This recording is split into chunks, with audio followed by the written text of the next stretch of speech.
Tandahan lang po. Ayan. Sige, tignan natin kung yan. Ma'am, ito po ba? Ako muna. Ay, kuya, hindi ito yun. Ang kailangan ko po yung pang 2017 na mga materials. Okay, ma'am. Pwede niyo bang i-check sa taas? Baka Sige. may mga ibang boxes pa. Check po. Okay, Sa thank you.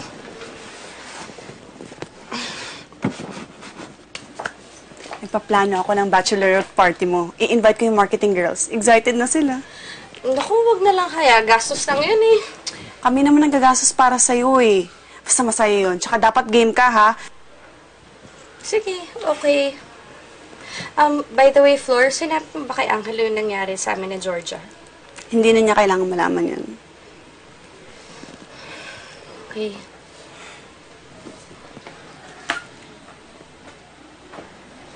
Room? Flor, pwede ko bang makausap si Emma? Kaming dalawa lang.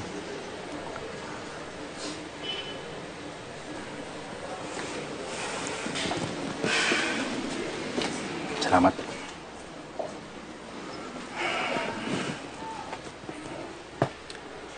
Okay. Emma, bakit mo naman inaway si Georgia? Ha? Ano naman yung ginawa mo sa kanya? Ba't mo siya parati pinapatulan? Wow, ako pa talaga ngayon ang mahilig mang away, ha? Sinira niya kaya yung gown ko. Tingin mo, papalampasin ko yun? Okay, so pinagkaisa niyo siya, sinira mo rin yung gown niya.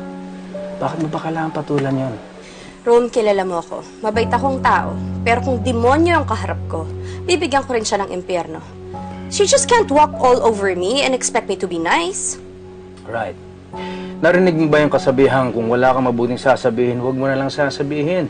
So if you can't treat her nicely, ignore her. Huwag mo nang papansinin. Alam mo na palang ganun eh. Matagal ko na yung hindi pinapansin, pero sadyang papansin lang talaga yan si Georgia.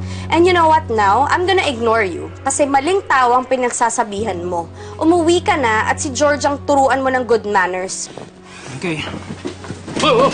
Ay! Hop. Huwag mo akong hawakan. Ano ka, iniiwas ko lang yung tumama sa ito. Masakit sa katawan to. So, kailangan mo pa talaga akong hawakan ganon? Ano ba? Kahit na sinong tao, normal na tao gagawin yon. Ba't pang sungit-sungit mo? Huwag ka na nga kunyaring concern sa akin.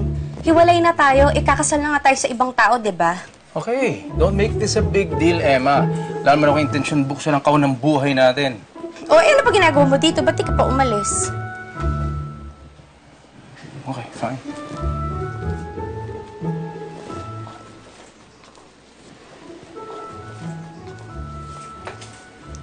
Anong pinag-usapan niyo? Ay naku, nagsumbong na naman yung Georgia na yan at for sure binaliktad niya yung storya.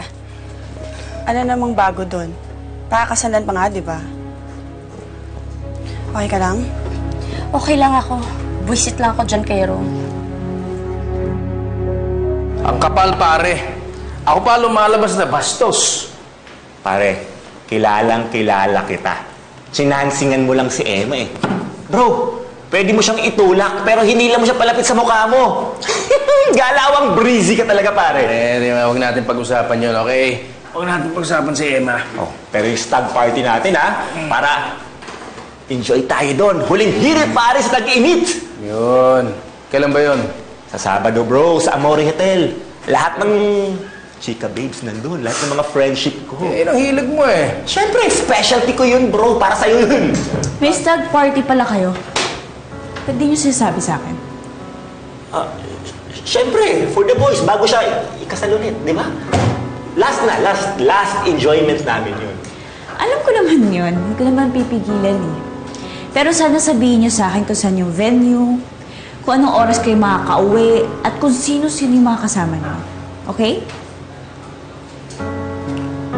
Clean fun.